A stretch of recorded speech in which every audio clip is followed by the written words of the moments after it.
Maghreb Orient Express, soyez les bienvenus avec nous sur le plateau de MOE sur TV5 Monde. Souleymane Berrada, bienvenue à vous. Vous êtes écrivain, comédien. Votre premier roman a pour titre Le Baigneur. Il est publié aux éditions Le Soupirail, une maison d'édition à qui l'on souhaite un joyeux anniversaire puisqu'elle fête ses 10 ans. À vos côtés, Haitham Zakaria, bienvenue à vous. Vous êtes réalisateur, artiste transdisciplinaire. Votre film Interstice Opus 3 a été projeté aux Rencontres internationales Paris-Berlin qui se tiennent dans la capitale française, notamment à l'Institut du monde arabe. Avec nous également pour la musique, Anas Zine, bienvenue.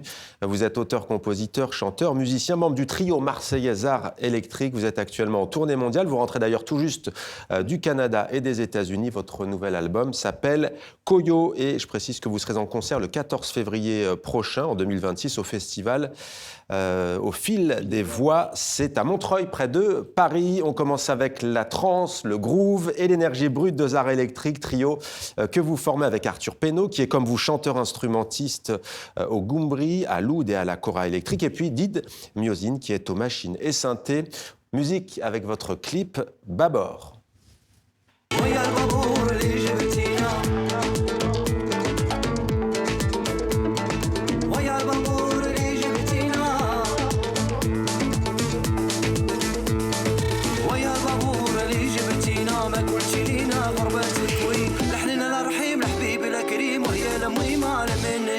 Longue vague autour, le plastique se tord. Les sons éclatés, ce sans effort. Des pensées s'échappent jusqu'à ce bord. Le ciel et les nuages éclatent à bâbord. Soulevés par la brise, essoufflés, les rêves s'attisent. Au loin, la goutte s'étire. Et le matin dans le vide, tout chavire. Quelle force m'a poussé, quel genou de mon temps lassé. Quel terre m'accueillera, je ne vois plus rien, c'est le noir. Babor donc, du trio Art Électrique avec le comédien algérien, l'artiste algérien Mustapha Lardari. Il est dans le rôle d'un migrant. Oui. On est à Marseille. Pourquoi est-ce que vous aviez voulu raconter cette trajectoire, la trajectoire d'un migrant? Beaucoup s'y reconnaîtront à travers la musique. Ça commence déjà une histoire que moi j'ai vécue personnellement depuis mon départ en 2014 de Casablanca à Votre Marseille. ville natale. Ouais. Voilà. Et du coup, j'avais envie de raconter cette histoire parce que aussi il y a eu juste avant le tournage du clip, parce que les images qu'on voit au tout début, c'est des jeunes Marocains qui veulent quitter absolument leur pays. On veut pour passer de l'Espagne et tout ça. Donc, je trouve que c'est important de raconter cette histoire-là parce que je l'ai vécu et à travers la musique. Et aussi, le choix du comédien, aussi, il a vécu la même histoire. Donc, tu vois, c'est une histoire qui parle à nous tous et on voulait la raconter à travers la musique et la tourner à Marseille comme une ville d'accueil. Une ville méditerranéenne, voilà. Une ville d'accueil. Alors, comment s'est passée la tournée en Amérique du Nord? Est-ce que vous avez une anecdote à nous raconter? Ah ouais, on a plein, hein. On a mangé plein de burgers H24. Ouais, en fait, où il y a des moments, par exemple, où tu prends l'avion à 8h du mat en prenant ton petit-déj et après, 3 heures plus tard, tu reprends le petit-déj, tu sais, avec les décalages horaires. Voilà, mais... C'est une grande tournée mondiale, c'est vrai. C'est une grande tournée, mais c'était beau de le vivre maintenant avec le recul, tu vois, de voir tout ce monde-là. Et de transmettre notamment ce Gnawa électro au public nord-américain. Exactement, rien que de partager notre culture, leur apprendre des fois des mots en marocain. Moi, j'aime beaucoup jouer avec ça sur scène. Et du coup, tu as, je sais pas... plusieurs milliers de personnes qui parlent une langue, tu vois, le marocain, moi je joue avec ça et donc je trouve... il y a la magie qui opère. Beau, tu vois, comme quoi la musique peut rassembler, fédérer les gens et ça, c'est... Merci à la musique. Merci à la musique. Et ben là, on est d'accord avec vous. C'est donc à Casablanca que vous êtes né. Vous avez fait vos premiers pas dans le monde musical au Maroc avec vos premières mélodies en vous inspirant des rythmes traditionnels et instruments subsahariens. Et puis vous avez débarqué à Marseille avec vos instruments, vos mélodies, une ville qui vous a tout de suite inspiré? Marseille? Ah, grave. Après, je suis venu de Casablanca déjà chargé, mais on arrivait à Marseille et c'était... quoi te dire? C'est beau, en fait, quand tu arrives à Marseille. Au bout de 2 mois, les gens ils te disent c'est bon, t'es Marseillais. Parce que ils ont il y a vraiment une identité. Vous sentez l'identité marseillaise. Grave. Vraiment, ils ont l'habitude d'accueillir, en fait. On sent que le Marseillais, maintenant... J'arrive pas vraiment à le définir, mais en tout cas, c'est déjà du cosmopolite. Ils connaissent bien la culture méditerranéenne de l'Afrique du Nord. Et C'est vrai que c'est peut-être plus facile de s'adapter dans une ville comme Marseille que dans d'autres, et peut-être la capitale, notamment Paris. Alors, Zare Electric, c'est le nouveau chef de file de l'African Electro, une musique enivrante, festive. Alors, il y a donc les trans Gnawi qui se marient avec des beats électro. Qu'est-ce que vous avez... En fait, j'allais vous demander comment s'opère cette alchimie sonore, mais en fait, c'est d'ailleurs vous, votre groupe, qui le dites. En fait, dans les musiques traditionnelles, il y a des rythmes que l'on retrouve aussi parfois dans l'électro. Carrément, ouais. Bah, en fait, par exemple, moi, j'ai beaucoup évolué dans la musique gnawa. C'est qu'il y a ce mode de rythme, par exemple, où ça commence lentement et après ça part, ça accélère. Après, c'est pas que le gnawa, dans le shabi marocain ou dans plein de. Vous avez vous-même commencé par le reggae, le shabi.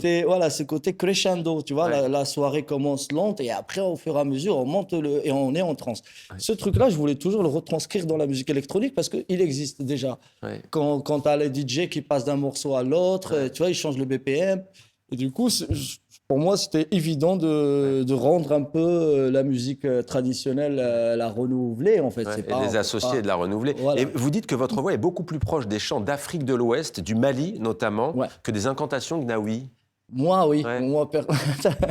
Moi, j'aime beaucoup la chanson de l'Afrique de l'Ouest. Après, au Maroc, on a cette attache de l'Afrique de l'Ouest, forcément, avec le Sahara et tout. Et du coup, ça me touche beaucoup plus les Maliens, comment ils chantent. Et pour moi, je me dis, ça chantait les vrais Gnawa, ils chantaient un peu comme ça. Ils sont censés chanter. Messieurs, le Gnawa électro, le Gnawa, c'est une musique que vous aimez ? Oui, j'aime bien entendre Gnawa marocain. C'est très, très bien. Surtout à Essaouira, j'ai l'impression ils sont très, très bien. Gnawa électro, ça pourrait illustrer parfois certaines de vos œuvres, peut-être. Je pense que oui. Et après, j'ai un grand rapport, de toute façon, avec les confréries Gnawa, etc., et toute cette mouvance, notamment à Essaouira et ailleurs. Et d'ailleurs, j'ai vraiment remarqué ce temps timbral au niveau de la voix. Ça m'a vraiment... c'est plus malien pour moi que... C'est très pertinent. C'est intéressant. J'ai pensé à la même chose. Comme quoi, voilà, les frontières, mais en fait, la musique les transcende. Parce que les Gnawa, en fait, dans leurs textes, ils chantent des tribus, tu vois, les Fulani, les Bambara. Et en fait, quand tu entends les Bambara et les Fulani, comment ils chantent vraiment à cette manière-là, et pas forcément à la façon marocaine. Bon, au Maroc, le Gnawa, ça a été arabisé, islamisé, donc forcément, on prend un peu le timbre, la teinte du la musique pays. évolue, En tout cas, ça nous transporte. Haitham Zakaria, vous aussi, vous nous transportez, vous participez donc aux rencontres internationales Paris-Berlin, qui mettent à l'honneur des artistes en provenance d'Afghanistan, d'Algérie, d'Irak, ou encore du Maroc, du Liban, de la Palestine et de Tunisie. Alors, votre œuvre, c'est une création vidéo qui s'appelle Interstice Opus 3. Vous explorez le paysage des montagnes de l'Atlas. On regarde un extrait.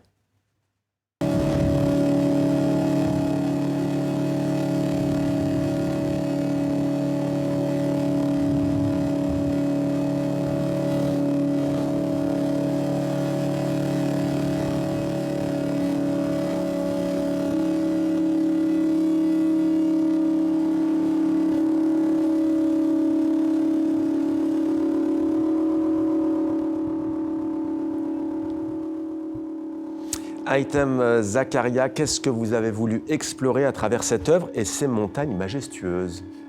Alors, très bonne question. C'est vraiment... j'aurais pas forcément une réponse définitive d'ailleurs. Ce qu'il faut savoir, l'opus 3, comme ça le suggère, donc c'est la troisième partie du projet Interstice, formé de 3 parties, 3 chapitres, 3 opus qui se réfèrent autant à une construction architecturale qu'une composition musicale, le choix de l'opus comme dénomination. Donc, juste pour contextualiser, la première partie se passait dans le désert tunisien, notamment à Nafta. La deuxième partie, c'était la mer, et donc toujours la Tunisie, au niveau du Kaban à Wareya. Et en fait, le troisième volet, c'est l'Atlas, et notamment la chaîne de l'Atlas qui parcourt sur 3500 km la Tunisie, l'Algérie et le Maroc. Et qu'est-ce qui vous fascine dans ces immensités et dans ces territoires désertiques ? C'est déjà comme vous l'avez compris, à travers ces 3 volets, je mets à l'honneur le paysage, comme une partie du paysage, comme sujet principal. Ouais. Il n'y a presque pas de présence humaine et en fait, cet interstice opus 3 retrace un espèce de pèlerinage.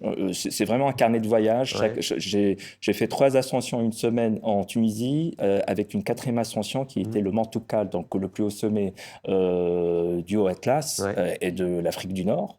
Donc c'est vraiment un carnet de voyage, un cheminement lent, une façon. Je propose d'observer, de vivre le paysage différemment à travers l'image. Face à un monde qui va de plus en plus vite. Oui. Là, on est loin du oui. selfie, effectivement, devant Exactement. ces montagnes. Hein, c'est un peu l'antithèse de... C'est exactement ça. Ouais. Il y a un parti pris d'une lenteur, d'une observation, le fait de rester à guetter, peut-être être en attention poussée sur le détail, sur ce qui se passe, l'invisible et le visible. Non pas d'apprivoiser l'espace, mais en tous les cas, plier l'image vidéo aux latitudes du temps, on pourrait dire. On est presque dans la philosophie. Essayez. Il y a un peu cette ambition-là, démesurée, mais il y a cette idée-là. Et puis, de donner la parole, finalement, face à ces différents narratifs qui nous traversent et cette vitesse dont on parle tout à l'heure, c'est vraiment, finalement, donner la parole au paysage et d'être aussi à l'écoute de ce qu'il a à proposer. Une ode à la nature aussi. L'Opus 1 et 2, ça vous a valu, je le précise, en 2018, le prestigieux Grand Prix du Japan Media Arts Festival dans la section art. Opus 1, 2, 3, vous allez poursuivre ce projet ? Alors, l'Opus 3, oui, j'ai eu ce plaisir à avoir ce Grand Prix assez prestigieux, et notamment, je veux dire, par rapport au fait que ce soit au Japon et que ce soit typé nouveaux médias, alors que moi, je suis dans une démarche qui est plutôt low-tech ou no-tech. Je m'inspire beaucoup d'une esthétique numérique, mais sans forcément utiliser l'outil numérique. Donc, je suis dans ce rapport-là. Donc, pas d'intelligence artificielle pour l'instant chez Aitem Zakaria. Pas pour l'instant, mais je m'y intéresse et il y a une grande curiosité face à la technologie, ça fait partie de mon travail. Et pourquoi pas donc. Voilà donc pour l'Opus 3 d'Interstice. Souleymane Berrada, vous signez votre premier roman, ça s'appelle Le Baigneur. Vous transportez les lecteurs et les lectrices. Vraiment, vous nous emmenez au cœur de fesse. Alors le narrateur, il est à cet âge un peu charnière entre l'enfance et l'adolescence. Qui est ce jeune, au juste, qui se retrouve dans ce hammam ? Alors c'est un jeune garçon, enfin c'est un enfant de 12-13 ans. Et un peu comme tous les autres garçons au Maroc, il accompagne sa mère au hammam. C'est un endroit vaporeux et chaud, où la mollesse s'enveloppe, où l'eau, on frissonne, on frémit, on sent l'eau. Et c'est un espace qui est monosexe. Et sur le plan sociologique, il permet une observation privilégiée, puisqu'on voit, on scrute le corps des autres, sans phare, sans minauderie. Les barrières tombent. Oui, absolument. Et c'est ce que fait le narrateur quand il va avec sa maman. Il est submergé dans un état de bouleversement face à toutes ces femmes qui le fascinent. Il voit leur corps, leur composition, une mathématique du corps même. Une mathématique du corps. Alors, c'était un extrait, je vous lis. « Je comprenais un peu tard que le hammam était comme une petite société clandestine, un microcosme de groupement particulier, un clan où dès que vous franchissez le seuil, vous en devenez un membre actif à effet immédiat, ou une ambassade avec un territoire distinctement limité, inviolable, libre, confidentiel, protecteur des droits dont nous pouvons retrouver les mêmes privilèges dans un coin de Médina avec le sentiment familier d'être entre nous cousins, oncles, petits cousins, mais tous frères. Et parmi tous ces personnages, il y a notamment Ismaël qui va venir troubler le narrateur. Oui, absolument. Alors, le narrateur va être chassé de ce gynécée des femmes et il va y aller désormais avec son père. Et là encore, il découvre un autre univers. Il essaie de faire une sorte de comparaison entre ces deux mondes unis par l'eau. Et donc, il voit, donc on y va en famille, donc il y a le cousin, etc. Et il voit des hommes, il les regarde, il compare ses membres aux leurs, il se compare naturellement. Et c'est un espace aussi qui lui permet aussi aux autres de laisser tomber les armes, de un peu aller à des aménités de bons camarades, de s'effleurer, se caresser même. Ce qui peut pas se produire évidemment dans le reste de la ville et d'une grande ville, notamment dans cette ville de Fès au Maroc. Alors il y a vraiment l'eau, le mouvement de l'eau, il y a le jeu des lumières aussi, c'est très imagé. Voilà, ça évoque vraiment l'orientalisme pictural et littéraire. Qu'est-ce qu'il interroge au fond ce premier roman, cette frontière ténue parfois entre ce qui est interdit et les règles établies dans une société? C'est un texte qui décrit un état continu d'observation vers l'âge adulte. Le regard change avec le temps, il devient plus intense, il désire, il marche, il veut. Et au fond, ce qu'il a de commun, c'est que c'est une expérience qui est encore vécue par tout le monde au Maroc. Le hammam, tout le monde y va, même aujourd'hui, il y a encore des hammams qui persistent et qui restent. Et Alors, les hammams inspirent beaucoup la littérature, en effet, mais tout de même, on sent que vous, pour votre roman, vous y allez quand même, c'est sensuel, il y a de l'érotisme, vous n'êtes pas posé de questions? Non, enfin, de toute façon, quand on y va au hammam, on est non seulement dépourvu de vêtements, mais on est pas complètement nu, mais on se met à nu. Pour sentir l'eau, il faut pouvoir admettre un laisser-aller. Lâcher prise. Voilà, un lâcher prise, un peu comme tout le monde. Un peu comme tout le monde. Voilà donc pour ce premier roman, Le Baigneur, on le rappelle, chez Soupirail, qui fête ses 10 ans, préface de Gabriel Andrier. On dira tout à l'heure un mot dans votre coup de cœur sur la photo, notamment, et sur Tanger. Cap maintenant sur le Salon du Livre de Montréal. On poursuit en littérature. Peut-être qu'un jour, vous serez au Salon de Montréal, au Québec, comme cette tournée nord-américaine. C'est un salon qui s'est refermé donc dimanche. L'événement a une fois de plus attiré des foules records avec 100 000 visiteurs. Et parmi les auteurs invités cette année, il y a l'écrivain algérien Yasmina Khadra, l'occasion pour le romancier de renouer avec son public québécois. Reportage de notre correspondante au Canada, Catherine François. L'écrivain Yasmina Khadra a fait courir les foules au Salon du Livre de Montréal. Ils étaient nombreux à se présenter devant lui pour qu'il dédicace leur exemplaire. Je l'aime beaucoup, je l'ai découvert, ça fait pas si longtemps, en fait. Puis là, je suis tombée en amour, puis j'ai 4 de ses livres, puis j'ai pas fini. Quand j'ai commencé à lire son premier livre, Ce que le jour doit à la nuit, ça a été pour moi quelque chose de bouleversant, parce que ça m'a tellement touchée que j'ai pu reconnecter à mes racines. Après 6 ans d'absence, le romancier algérien retrouve son public québécois avec enthousiasme. J'ai ajouté beaucoup de pages. En plus de sa grande popularité au Salon du Livre, ses conférences à Québec et à Montréal ont affiché complet. Là où je vais, il y a un accueil très chaleureux. Mes rencontres, c'est toujours salle archi-comble. Il y a une écoute, il y a une adhésion, il y a un encouragement. Et moi, j'ai besoin de ça. J'ai besoin de croire que ce que je dis apporte quelque chose aux autres. Yasmina Khadra dit trouver au Canada une bienveillance qui le réconforte. Quand je doute de l'humanité, je puise mes certitudes dans le regard de mes lecteurs, dans leur approche. Oui, nous avons besoin de renouer avec la bienveillance et avec l'humanité.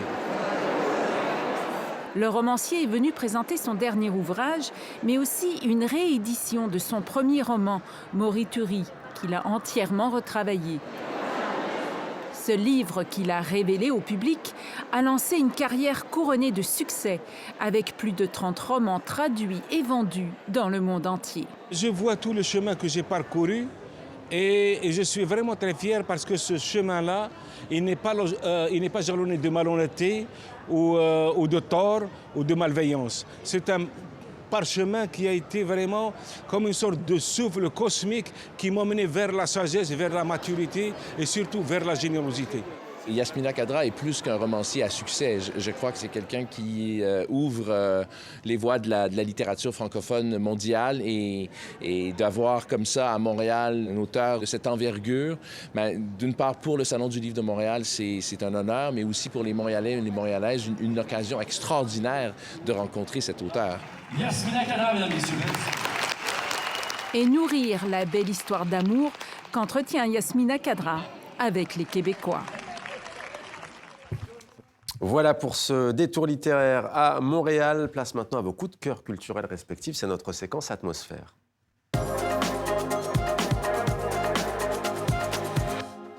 Anas Zim, on reste dans l'univers musical avec vous. Vous avez choisi l'album Therapy du rappeur Loon. Qu'est-ce qui vous plaît chez cet artiste?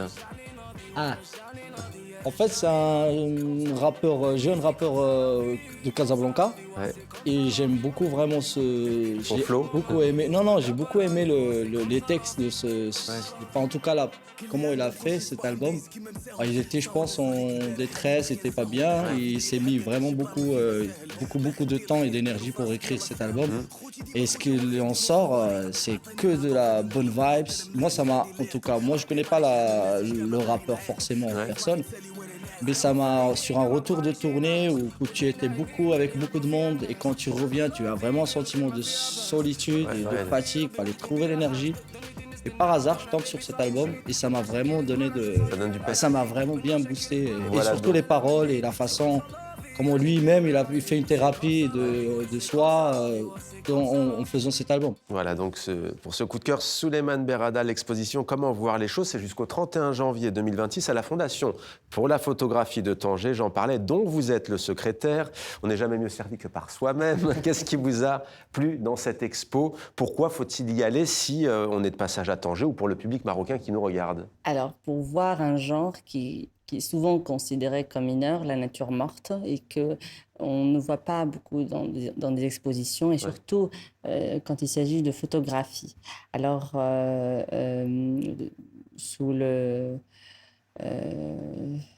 direction d'Alexis Fabry, on découvre de grands maîtres de photos, Man Ray, Martine Parr, Éric Poitvin, qui nous montrent la beauté discrète du monde ordinaire. Donc, si vous êtes de passage par Tanger, il faut venir. C'est beau, ça, la beauté discrète du monde ordinaire pour cette expo. Comment voir les choses? C'est le titre. Haitham Zakaria, vous avez choisi le film Une bataille après l'autre de Paul Thomas Anderson, avec notamment Leonardo DiCaprio, Sean Penn ou encore Chase Infinity. C'est un ancien révolutionnaire désabusé, paranoïaque, qui s'appelle Bob. Il vit en marge de la société avec sa fille, qui s'appelle Willa, plutôt indépendante, et un jour, son ennemi juré refait surface et Willa disparaît. Et Bob, forcément, va remuer ciel et terre pour la retrouver. Regardez cet extrait. Pour avoir livré à la justice les miliciens qui se désignaient comme les French 75, nous décernons à Stephen Lockjaw la médaille d'honneur. Faut que tu comprennes que... Ta mère et moi, on a foutu un sacré merdier dans le temps. Ils ont eu ta mère, et maintenant ils s'en prennent à nous. Je suis désolé. J'en ai marre. La vie m'a vraiment distribué des dés pourris. Des cartes pourries. On dit distribuer des cartes pourries. Voilà, une bataille après l'autre. Qu'est-ce qui vous a plu dans ce film ? Alors, je ne connaissais pas du tout le cinéma d'Anderson. Ça a été une vraie claque stylistique, narrative, de parti pris, de rythme, d'acting. Je veux dire, Sean Penn en grand rôle de méchant formidable. Je ne vais pas dévoiler plus les éléments du le casting film, donne envie, en tout cas. Mais c'est un très, très grand casting assez impressionnant, avec un rythme... Finalement, c'est un film d'action. Mais pas que. Il y a beaucoup d'humour, un humour assez noir, un humour un peu spécial et un rythme très soutenu et un parti pris engageant et engagé. Donc voilà, j'ai adoré. Un parti engageant et engagé, voilà pour ce coup de cœur cinéma. Merci à tous les trois d'être venus dans MOE. Vous serez toujours les bienvenus. Merci à vous d'être fidèles à Maghreb Orient Express. On se retrouve la semaine prochaine pour un nouveau numéro avec grand plaisir. Et quand vous le souhaitez, sur notre plateforme TV5 Monde Plus, on va se quitter en musique avec Anas Zine et son titre Saadiye en acoustique à la guitare.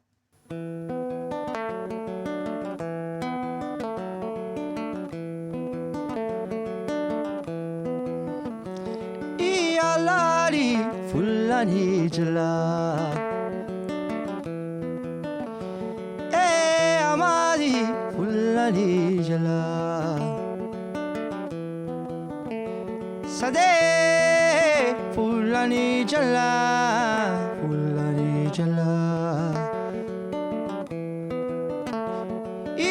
amadi fulani jala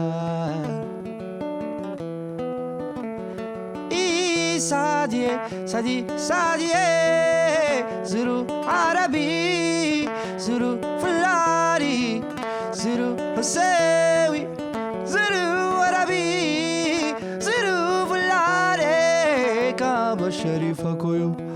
zuru arabe zuru asawe la ilaha illa widu wala zuru fulani I alali fulani jala amadi fulani jala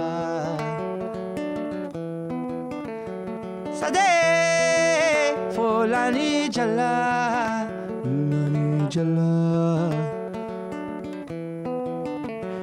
I amade fulani jala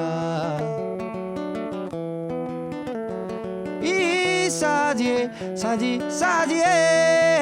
zuru arabi zuru fulani zuru asawi zuru arabi zuru fulani ka basharifa koyo zuru arabi zuru musaye zuru hamade